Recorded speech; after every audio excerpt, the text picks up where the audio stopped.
उत्तराविषयी आपल्याशी बोलतात. महाराज म्हणतात जगामध्ये बहुत संतती ज्यांना आहे ते स्वतःला धन्य मानतात, धन्य मानतात. पण असं आहे की संतती संख्येनं जास्त आहे, काय प्रतीची आहे हे महत्वाचं. जय जय रघुवीर समर्थ. याची प्रचिती आली की प्रतीची करते, त्याची प्रचिती आली की कोणत्या प्रतीची आहे ते कळतं. संतती आहे पण राष्ट्राला, देशाला, देव कार्याला, ईश्वर कार्याला, धर्म कार्याला उपयोग किती, हा महत्वाचा प्रश्न. नाहीतर असं आहे आज एका समाजात संतती खूप म्हणजे दुसरा जर ठार करायला मिळाला नाही तर ते एकमेकात लढून ठार होतात. जय जय रघुवीर समर्थ. स्वकीयांचा घात करणारी संतती जी आहे ती उपयोगाची काय. अहो शेकडो कौरव होते पण समजलेच नाही समोर जे प्रतिपक्षामध्ये आहे हे प्रतिपक्षातले कोणत्या पात्रतेचे आहेत, योग्यतेचे आहेत. स्थिती अशी आहे आज समाजामध्ये दुर्दैवाची गोष्ट संतती आहे, पुत्र संतती आहे. इतकंच नव्हे आजकाल कितीही बेटी बचाव जरी झालं तरी प्रत्येक जण म्हणतोच का नाही एखादा तरी मुलगा हवा. महाराज तेच म्हणताय पुढे म्हणजे आता जी काही संतती झाली पुढे जय जय रघुवीर एक मुलगा पुढे एक पुत्र माझ. महाराज सांगतायत एकच पुत्र. तो पुत्र कसा तर सुभाषितकार वर्णन करतात एकश्चंद्र समोहंती. आकाशामध्ये एक चंद्र उगवला की तो चंद्र अंधकाराचं निवारण करतो. लक्षामध्ये चांदण्या जरी आल्या, तारागण जरी आले तरी सुद्धा उपयोग होत नाही एवढा उपयोग या चंद्राचा आहे. जसा हा चंद्र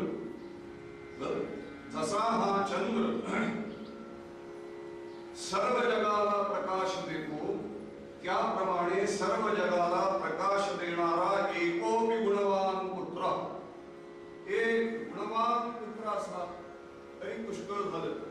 नच मूर्ख शतान्यपि, 100 मूर्ख नको. सुभाषितकारांनी एका विषयी लिहिलं पुत्राविषयी. राजा भर्तृहरी सांगतात की पुत्र कसा असावा पुत्र. तर राजा भर्तृहरी सांगतात देवाजवळ दिवा लावलेला ना तो दिवा आणि पुत्र याच्यामध्ये म्हणजे सत्पुत्र सुपुत्र याच्यामध्ये भेद नाही, यामध्ये भेद नाही. तो कसा आहे तर दिवा जो लावलेला आहे देवाजवळ पात्रं तापयति नैव मनं प्रसूते स्नेहं संभरति द्रव्यावसान समये चलतां हते सत्पुत्र एव कुलसन्मनि भोगिदीपः. कसा सत्पुत्र तर दिवा कसा तसा सत्पुत्र. पात्रं न तापयति. चांगला दिवा कुठला? तर ज्या दिव्याचं भांड जास्त तापत नाही तो चांगला दिवा. त्याप्रमाणे पात्र म्हणजे कुल. ज्या कुळात तो जन्माला येतो त्या कुळाला तो जर तापदायक नसेल तर तो सुपुत्र सत्पुत्र. पात्रं न तापयति नैव बलं प्रसूते. चांगला दिवा ज्याच्यावर काजळी जास्त धरली जात नाही, धरत नाही, तो दिवा चांगला. त्याप्रमाणे नैव बलं प्रसूते. जो अज्ञानी राहत नाही म्हणजे अज्ञानदर्शक क्रिया ज्याच्याकडनं होत नाही असा तो सुपुत्र. नैव बलं प्रसूते स्नेहं न संहरति. चांगला दिवा कोणता? ज्या दिव्यात जास्त तेल खर्च होत नाही, तेल जास्त खर्च होत नाही, तो दिवा चांगला. त्याप्रमाणे सत्पुत्र सुपुत्र कोण? तर जो लोकांनी दिलेलं प्रेम आहे किंवा लोकांचं प्रेम हे वाया दौडत नाही, वाया घालवित नाही, व्यर्थ घालवित नाही, तो उत्तम पुत्र. स्नेहं न संहरति नैव गुणान् क्षिणोति. जेव्हा मी इथे आलो तेव्हापासून पाहिलं तर स्नेहं न संहरति एतौ उद्भव. जय जय रघुवीर. स्नेहं न संहरति नैव गुणान् क्षिणोति.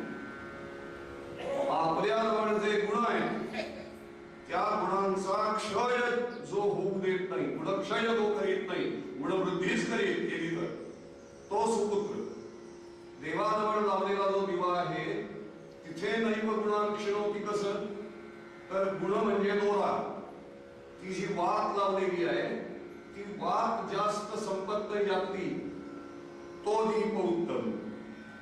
महत्वाचं लक्षण असं द्रव्यावसान समये चलतान धत्ते. दिव्यातलं तेल संपत आलं तर ज्या दिव्यातली ज्योत थरथरत नाही, स्थिर राहते ज्योत, तो दिवा चांगला. द्रव्यावसान समये चलतान धत्ते. सुपुत्र कोण? तर द्रव्यावसान समय जरी आला म्हणजे संपत्ती, इस्टेट, प्रॉपर्टी, मालकी हक्काचं काही जरी संपायची वेळ आली हे सगळं, तरी सुद्धा ज्याचं चित्त चंचल होत नाही तो सुपुत्र. म्हणून म्हणाले की देवाजवळ लावलेल्या दिव्याप्रमाणे सत्पुत्र एव कुलसन्मनी कोपी दीपः. एखादा दिवा ज्याप्रमाणे असावा त्याप्रमाणे कुलरूपी घरामध्ये सुपुत्र हा दीपक आहे, दिवा आहे. तुकाराम महाराज अशा सुपुत्राकडे अंगुली निर्देश करतात की असा पुरे एक चितो पुत्र मायकोटी नामस्मरणे घरी पुढे कोटी. नामस्मरणानं ईश्वराला जे आवडतं ते कार्य करून जो कोटी कुळांचा उद्धार करतो असा पुत्र पुरे. अशी अनेक उदाहरणं देता येतील. मुळात असं आहे की पुत्र कुणाला म्हणतात तर व्याख्या अशी आहे पुत्र शब्दाची, व्युत्पत्ती अशी आहे पुत्नामो नरकात् यस्मात् त्रायते पितरं सुतः. पुत्र नावाच्या नरकातून पितरांची जो मुक्तता करतो त्याला पुत्र असं म्हणतात. एखादा विचारतो बुवा हा नरक तुम्ही पाहिलाय का? जय जय रघुवीर. पाहण्याची आवश्यकता नाही. आपण जर हिंडलो रस्त्यावर की जे नर दिसतात ते नर आहेत का नरक आहेत असा प्रश्न पडतो. ते नर आहेत का नरक आहेत? कारण राजा भर्तृहरी म्हणतात न आणि र ही दोन अक्षर आहेत. नकार पापशून्यत्वम, रकार तेजस स्मृता. नकार म्हणजे पापशून्यत्व म्हणजे पुण्यमयता, पुण्यशीलता, आणि रकार म्हणजे तेजसः रकार तेजस्विता, पुण्यशीलता आणि तेजस्विता एतद्वयविहीनोयः, या दोन गोष्टी ज्याच्याजवळ नाही म्हणजे जो तेजस्वी नाही आणि पुण्यही करीत नाही असा नरक कोपी नरकोही सम, म्हणून ते नरक पाहायला जाण्याची आवश्यकता नाही. पुत नावाच्या नरकात न जो पितरांची सुटका करतो तो पुत्र. एक जण विचित्र वागताना दिसला, जे आचरण नको करायला ते आचरण करतोय. म्हणून बुवांनी सांगितलं त्याला की बाबा अरे असं का वागतोस तू. म्हणाले काय करणार, तुम्ही जी पुत्राची व्याख्या सांगितली ती ऐकून असं वागावं असं वाटायला लागलं. बुवांनी कपाळाला हात लावला. म्हणाले मी असं वेगळं काय सांगितलं बाबा कीर्तनामध्ये. नाही का तुम्ही सांगितलं पुतनानो नरकात यस्मात वगैरे. हो बुवा म्हणाले हो हो सांगितलं. मग म्हणाले त्यामुळे असं वागावं असं वाटतंय. अरे पण त्याचा आणि या वागण्याचा परस्पर विरोध आहे. नाही म्हणाले बुवा विरोध नाहीये. नरकातून पितरांची मुक्तता करणारा तो पुत्र. मग असं आहे, मी पुत्र ठरायचा असेल तर मी पितरांची मुक्तता केली पाहिजे का नाही. बरोबर. कुठून केली पाहिजे, नरकात केली पाहिजे. माझा एकही पितर नरकात नाहीये, त्यामुळे सगळे पितर पहिल्यांदा नरकात घालायला पाहिजे, मग ते बाहेर काढायचे नरकात, म्हणून मी असावा. पितर नरकात घालावे म्हणून ही व्याख्या नाहीये. जर कुणी पितर नरकामध्ये असतील तर त्यांची सुटका मुक्तता जो करतो त्याला पुत्र असं म्हणतात. पद्म पुराणकार म्हणाले, ते म्हणाले जेव्हा हरिभक्त पुत्र जन्माला येतो तेव्हा पितृलोकामध्ये आनंद होतो. पितृलोकात आनंद होतो. काय होत, मोदंते पितरो, ते आनंदित होतात पितर. पितामहाः नृत्यन्ति, आस्फोटयन्ति पितरो नृत्यन्ति च पितामहाः. पितर टाळ्या वाजवायला लागतात, पितामह जे आहेत ते नृत्य करायला लागतात. असा आनंद पितृलोकामध्ये सुरू होतो. का होतो, पुराणकार लिहितात मद्वंशे वैष्णवो जातः सनस्त्राता भविष्यति.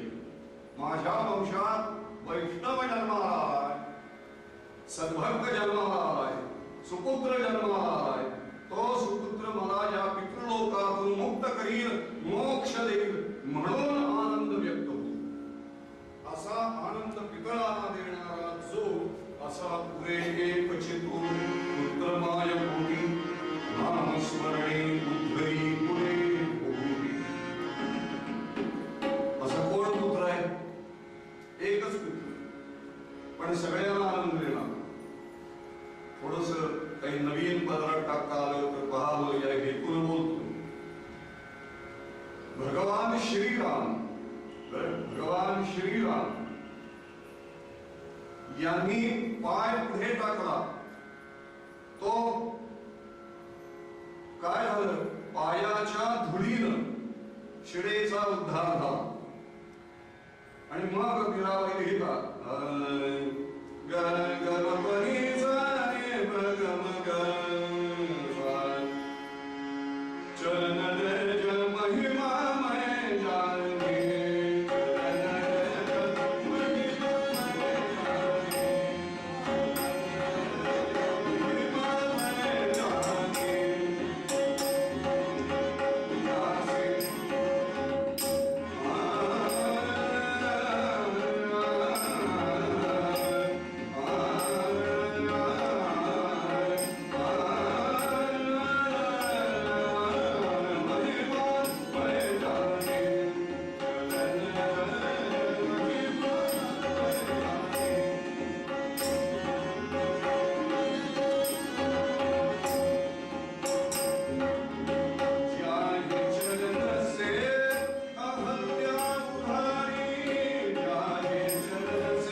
ज्या चरणाच्या धुळीने अहल्या उद्धारी, अहल्येचा उद्धार झाला, ते चरण म्हणजे कुणाचे?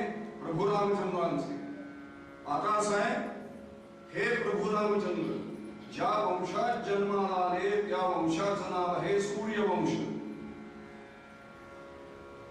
तो आदिपुरुष आद्य जो आहे मूळ पुरुष, त्या मूळ पुरुषाचे काय आहे? गेली सहस्रावधी वर्ष तो सूर्य आपल्या 1000 हातांनी या पृथ्वी तलावरच्या अनेक पर्वतांना, शिळांना, दगडांना, धोंड्यांना स्पर्श करतोय. पण या पूर्वजाच्या हस्तस्पर्शानं कुठल्या दगडाची मानवी आकृती निर्माण झाली आहे असा इतिहास नाही. पण त्या कुळात जन्माला आलेले जे प्रभू रामचंद्र आहेत, यांच्या चरणाच्या स्पर्शानं मात्र अहल्या उद्धारी हा इतिहास घडला. त्या रामचंद्राकडे बोट करून तुकाराम महाराज सांगताय, पुढे एकची तो पुत्र माय. बरं, प्रभू रामचंद्रांनी अवतार घेऊन, जन्म घेऊन केवळ आपल्या आई वडिलांना आनंद दिला अशातला भाग नाही. आपल्याकडे मुलगा जन्माला आला की काय बाबाला आनंद होतो, वा वा वा, कुलदीपक जन्माला आला. बरं, तो आता कुलदीपक कुल उजळतोय का कुळात भडका करतोय, भाग निराळा. पण कुलदीपक जन्माला आला, आईला आनंद होतो, पुत्र जन्माला आला, आजोबांना नातू, मामाला भाचा झाला, चुलत्याला पुतण्या झाला, आनंद. पण प्रभू रामचंद्र जन्माला आले, सगळ्या अयोध्येला नव्हे पृथ्वीवरच्या सर्व सज्जनांना आनंद झाला. त्याही पेक्षा नाथराय म्हणाले पंचमहाभूतांना आनंद झाला. जानकी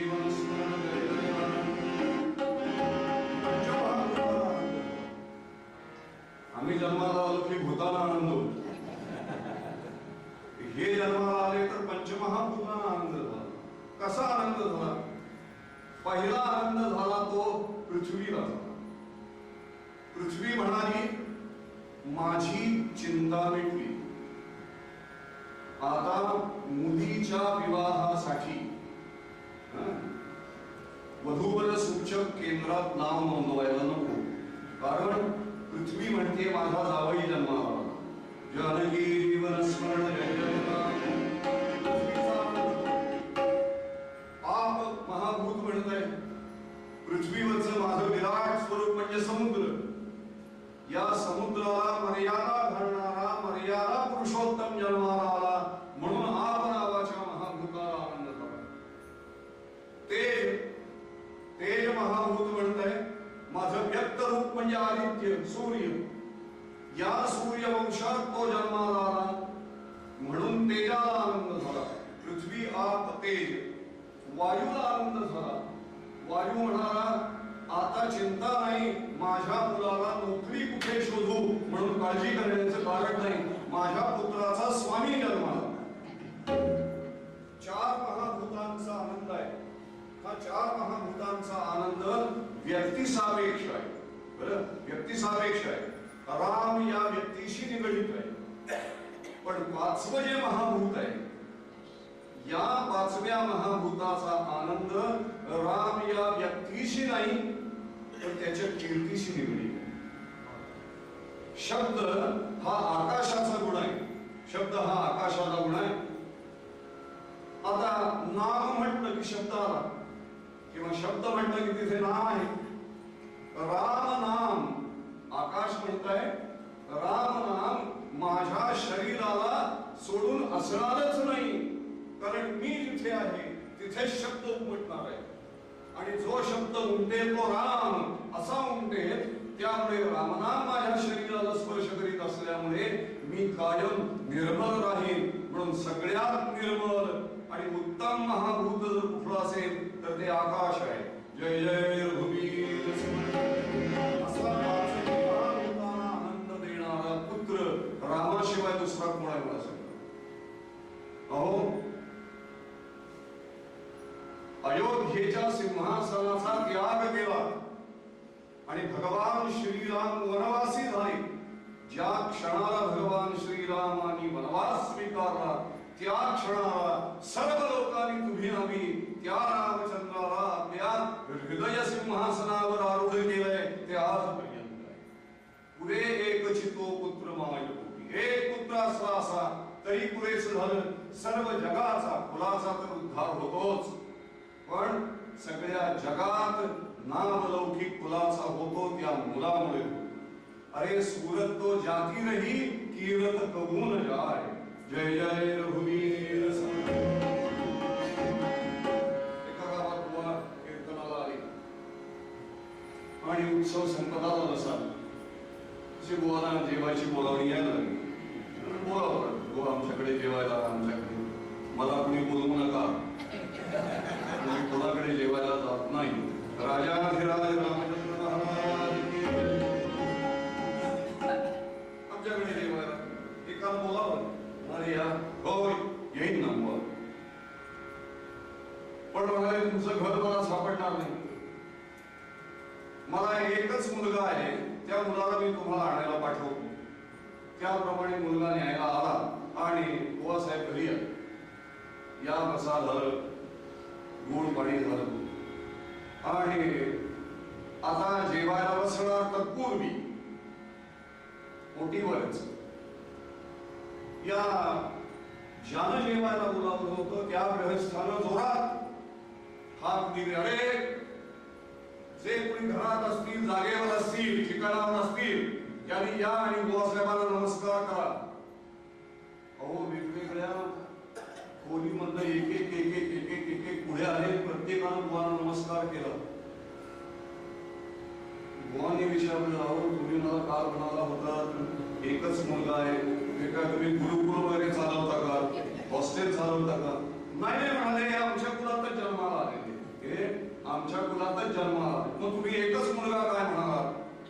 म्हणाले बुवा बघा हे एक एक रत्न कसं आहे ते तुम्हाला सांगतो. ज्येष्ठो भृंगी तमाखू भक्षण करो, एक नंबरचे. याला म्हणाले बाकी काही माहिती असण्याच्या ऐवजी झाडपाल्याची माहिती सांगते. हरी पत्ती कुठली, पिली पत्ती कुठली सगळं त्याला माहिती आहे. ज्येष्ठो भृंगी तमाखू भक्षण करो म्हणजे बॉटली वगैरे घेऊन एमएससी झालेले. अहो कसलं बॉटलिंग कसलं काय, भांगेची झाडं लावली आणि तंबाखूची झाडं त्याची निगा राखतो त्याची माहिती त्याला जास्त. ज्येष्ठो भृंगी तमाखू भक्षण करो. म्हणाले दुसरा तस्यानुजो मद्यपी. संध्याकाळी साधारण 5:30-6 नंतर गावाच्या बाहेर जो धूर दिसतो तो यांच्या फॅक्टरीत का. तेव्हा म्हणाले काय केमिकल फॅक्टरी. अहो केमिकल एकदा घेतलं की आयुष्यभर घ्यायला लागतं. मंगल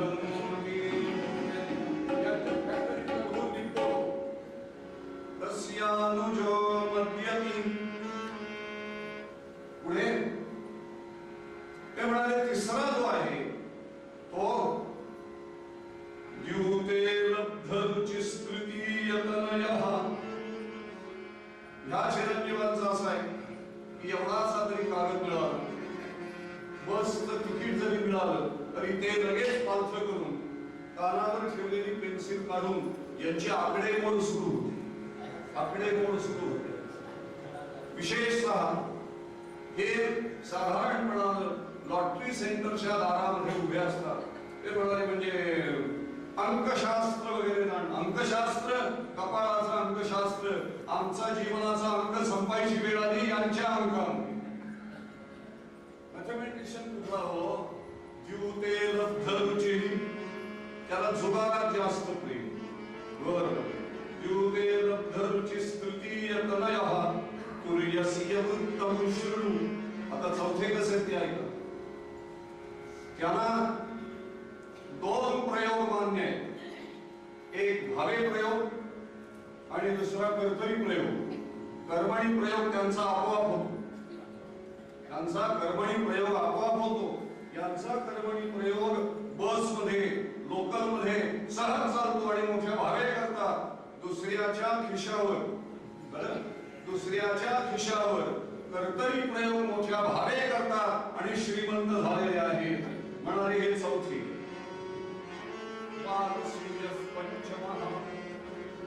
आता जे शेंडे फळ आहे त्यातलं पाचवा तो कसा आहे? तो लोकानां सततं ग्रहाणि दहते द्वित्रीणि चत्वारिवा. गावामध्ये सकाळी हे हिंडायला बाहेर पडतात. दोन माणसं जर एकमेकाशी अतीव प्रेमाने बोलत असतील, राम राम, नमस्कार, काय म्हणताय, बरं आहे ना? हा म्हणतो हो बरं आहे, असं जर ऐकलं यांनी तर यांच्या पोटात ढवळायला लागतं. ते काय करतात? हे दोघे आपापल्या घरी गेले की पहिल्यांदा एकाच्या घरात जातात, 10-15 मिनिटं तिथे बसतात, तिथून बाहेर पडतात, तिथून त्या दुसऱ्याच्या घरात जातात, तिथे 10-15 मिनिटं बसतात, तिथून बाहेर पडतात आणि 1 तासापूर्वी गळ्यात गळे घालणारे जे दोघे आहेत ते एकमेकांचा गळा दाबायला उठलेत असं दिसतं. लोकानां सततं ग्रहाणि दहते. अशा काही कंड्या पिकवून देतात, अशा काही गोष्टी जाऊन सांगतात की भांडणाला सुरुवात होते आणि हे दिवसातलं साधारणपणानं 2दा नाही चैन पडली तर 3-4 वेळा तरी घडं पेटवतात. आता बुवा मला सांगा, तुम्ही जे म्हणता तसा या 5 पुत्रातला पुत्र म्हणावा असं कोण आहे तेवढं मला सांगा.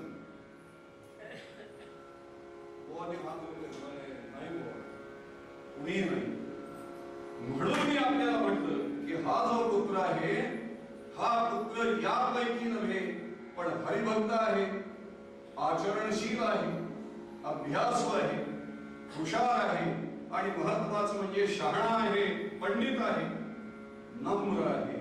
म्हणून मी आपल्याला म्हटलं की मला एकच मुलगा आहे, माझ्यासारख्याच्या अंतःकरणाला शेवटच्या क्षणाला शांती देणारा, समाधान देणारा, खऱ्या अर्थानं माझ्या मुलाचं नाव चालवणारा असा एकच मुलगा आहे, त्याला मी तुम्हाला बोलवायला पाठवीन. तुकाराम महाराज म्हणाले, पुरे एकची तो पुत्र मागे. असा विनयशील, विनयधी गुणोपेतः असा उत्तम पुत्र पुरे. रामरूपी जन्माला कीर्तिवंत, अंजनीचे उदरी विभ्रमंत. अंजनीच्या उदरी हनुमान जन्माला आले, पण सर्व आयुष्य राम सेवेमध्ये. विठोबांना दत्तरदारांनी मोठी कमाल केली. विठोबांना दत्तरदार म्हणाले, जन्माला हे हनुमान आले तर यांनी आकाशामध्ये उडी मारली आणि पहिली जर धरपकड केली असेल कुणाची तर ती सूर्यनारायणाची. 2 उड्या प्रसिद्ध आहेत आपल्याला माहिती आहे. लांब उडी, उंच उडी, ओलांडणी, लोक म्हणतात ओलांडणी उडी, दोरीवरची उडी, उडीवरच्या दोऱ्या काय माहिती नाही. आम्ही दुकानात जाऊन मागतो दोरीच्या उड्या आहेत का, दोरीच्या उड्या. अरे दोरीच्या उड्या का उड्यावरची दोरी. जय जय रघुवीर, दोरीवरची उडी आहे. उलटी उडी आहे. उड्यांचे अनेक प्रकार, पण भारताने वंद्य मानल्या त्या 2 उड्या. एक उडी पृथ्वीवर आकाशामध्ये मारली, ती हनुमंतानं मारली, ही उडी. आणि दुसरी उडी पृथ्वीवरनं जलाशयामध्ये मारली, जलधीमध्ये मारली. ने मदसीने परत मातृभूमीला सागरा प्राण कळमळला असं म्हणत जी उडी मारली ती दुसरी उडी. एक उडी उंच, दुसरी खोल. मला वाटतं यापेक्षा आणखी तिसरी उडी विचारात घ्यायला नको. गोपाल कृष्ण भगवान ही उडी मारली, सूर्यात धरलं आणि लक्षात आलं की अरे आपण ज्यांच्या सेवेसाठी जन्माला आलो त्यांच्या मूळ पुरुषाचा अपमान झालाय. आणि म्हणून आयुष्यभर रामदास्य ज्यांनी केलं तो रामरूपी जन्माला कीर्तिवंत, अंजनीचे उदयी हनुमंत तो वानर जन्माला आला. तुकाराम महाराजांनी नरांची ही उदाहरणं दिली. तुकाराम म्हणे ना तरी हरिसी विमुक्त, गांधारीचे पोटी शतमूर्ख. हा एकच वानर पण जगद्वंद्य ठरला. आणि ते शेकडो नर जन्माला आले. कोणाच्या पोटी? गांधारीच्या पोटी शतमूर्ख. हो, पण आम्ही म्हणतो ते शतमूर्ख वेगळे आणि महाराजांचं गणित वेगळं. तुकाराम महाराज म्हणाले 100 मूर्ख नव्हे, 100 तर आहेतच, पण एक एक मूर्ख जो आहे तो शतमूर्ख आहे. असे शतमूर्ख शतमूर्ख आहे. जय जय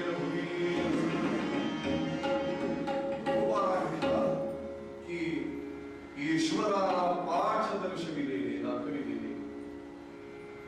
अध्ययनशील नसणारे, आचरणशील नसणारे असे कितीतरी पुत्र या पृथ्वी तलावर आहेत. पण आज ज्यांच्या कुळाचं नाम आदरानं घेतलं जातं, ज्यांचा इतिहास लिहिला गेलेला आहे, शुद्ध इतिहास, चांगला इतिहास, असे कोण आहेत? तर ते म्हणाले या सगळ्या संकल्पनेत, या सगळ्या धर्मानं सांगितलेल्या पथ्यात असणारे जे पुत्र, ते पुत्र हे खरे सुपुत्र आहेत, हे खरे सुपुत्र आहेत. म्हणून मूळ अभंगामध्ये संत तुकोबाराय म्हणतात की असा एक पुत्र पुरे की जो सर्व जगाला तारक